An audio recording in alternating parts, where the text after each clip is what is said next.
किसी ने क्या खूब कहा है, ईश्वर हर किसी के साथ नहीं हो सकता, इसीलिए उसने माँ बनाई। दोस्तों, मैं विकास अग्रवाल और आज मैं लेकर के आया हूँ आप सबके सामने ये मॉर्निंग मोटिवेशनल स्टोरी। किसी गांव में एक माँ अपने बच्चे के साथ रहती थी। वो बच्चा बहुत खुश था कि पिता ना होने के बावजूद भी उसकी माँ उसकी सारी ख्वाहिशें पूरा किया करती थी। वो जो जिद करता उसकी माँ उसे पूरा करती थी। समय बीतता गया, वो बच्चा बड़ा होता गया।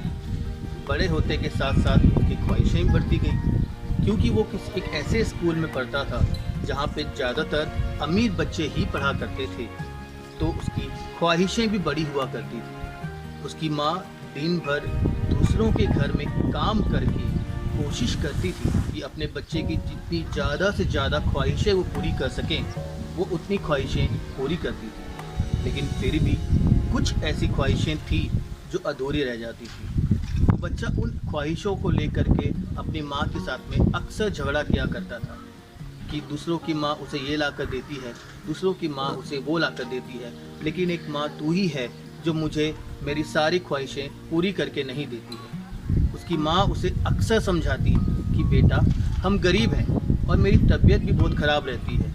मैं दिन भर दूसरों के घर में काम करके कोशिश करती हूँ कि तेरी सारी ख्वाहिशें, तेरी सारी जिद पूरी कर सकूँ, लेकिन कुछ ख्वाहिशें तेरी पूरी नहीं हो पाती हैं। और ये मैं भी जानती हूँ कि बेटा, वो वक्त आएगा जब तू बड़ा होगा और तू अपनी सारी ख्वाहिशें खुद पूरी कर सकेगा। लेकिन बच्चा तो बच्चा ही था, वो अपनी माँ की इस बात को समझ नहीं पाता।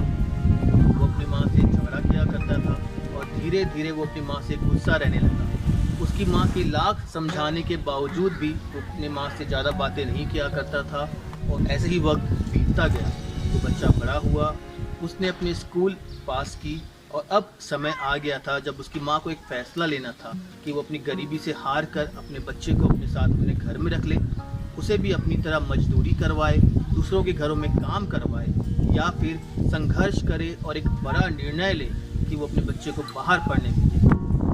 ये बहुत आश्चर्य की बात है कि उस गांव के ज़्यादातर बच्चे जो वहाँ पढ़ते थे वो अमीर परिवार के थे, परंतु उनमें से कोई भी बच्चा बाहर पढ़ने नहीं गया और सिर्फ एक बच्चा बाहर पढ़ने गया जो उस स्कूल का सबसे गरीब बच्चा था। परंतु जाते वक्त भी अपनी माँ से ज़्यादा बातें नहीं करता। समय बीतता जाता है कि माँ उसे हमेशा पैसे भेजा करती थी और उन पैसों के साथ में एक खत भेजा करती थी, लेकिन ये बच्चा उस खत को बिना पढ़े साइड में रख दिया करता था। धीरे धीरे वो बच्चा पढ़ लिख करके एक अच्छी नौकरी करने लगा, अच्छे पैसे कमाने लगा। एक दिन उसके पास में उसके गांव से एक खत आया जिसमें लिखा था कि बेटा, अब तुम्हारी माँ गुजर चुकी है और उनके अंतिम संस्कार के लिए तुम गांव वापस आ जाओ। जैसे वहाँ सन्नाटा सा छा गया। बेटा चुप बैठ गया और कुछ देर के बाद आनन फानन में वो अपने माँ के खतों को ढूंढने लगा। उनमें से आखिरी खत जो था उसे उसने पढ़ना शुरू किया। उस खत में उसकी माँ ने लिखा था, अब मेरी तबीयत बहुत ख़राब रहने लगी है। डॉक्टरों ने जवाब दे दिया है और कहा है कि तुम्हारे पास सिर्फ कुछ दिनों का समय बचा हुआ है। मैं पिछले कुछ खतों से तुम्हें यही बताना चाह रही थी कि दवाइयाँ ना लेने के कारण मेरी तबीयत बहुत ख़राब रहने लगी है और मैं तुम्हें देखना चाहती हूँ। जानती हूँ कि मैं बहुत बुरी हूँ। मैं तुम्हारी सारी ख्वाहिशों को पूरा नहीं कर पाई। मैं एक गरीब माँ थी, लेकिन मैंने कोशिश की बेटा कि मैं तुम्हारी सारी जिदों को पूरी कर पाऊँ। लेकिन मुझे ये उम्मीद है कि मैंने तुम्हें पढ़ा लिखा के इस काबिल बना दिया है कि अब तुम अपनी सारी जिदें खुद पूरी कर सको। उसकी माँ को कैंसर था।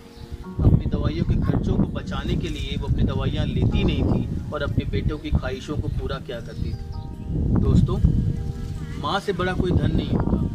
हम ताउम्र हम दौलत कमाने की दौड़ में हम यहाँ वहाँ घूमते फिरते रहते हैं, लेकिन हम उसी धन को भूल जाते हैं जो सबसे कीमती है। ऊपर वाले ने हमें सबसे कोई कीमती वरदान हमें दिया है, वो है माँ। तो हमें अपनी माँ का आदर करना चाहिए और हमेशा अपनी ज़िंदगी में याद रखना चाहिए कि बेटा या बेटी कैसी भी हो, वो अपनी माँ के लिए राजकुमार या राजकुमारी ही होती है। और कुछ शब्द माँ के लिए कि दौलत कमाने की होड़ में रिश्ते तू निभा न सका। दौलत कमाने की होड़ में रिश्ते तू निभा न सका। महल तो तूने बहुत बना लिए, महल तो तूने बहुत बना लिए, पर माँ के लिए एक साड़ी ला न सका। अपने माँ से प्यार करें।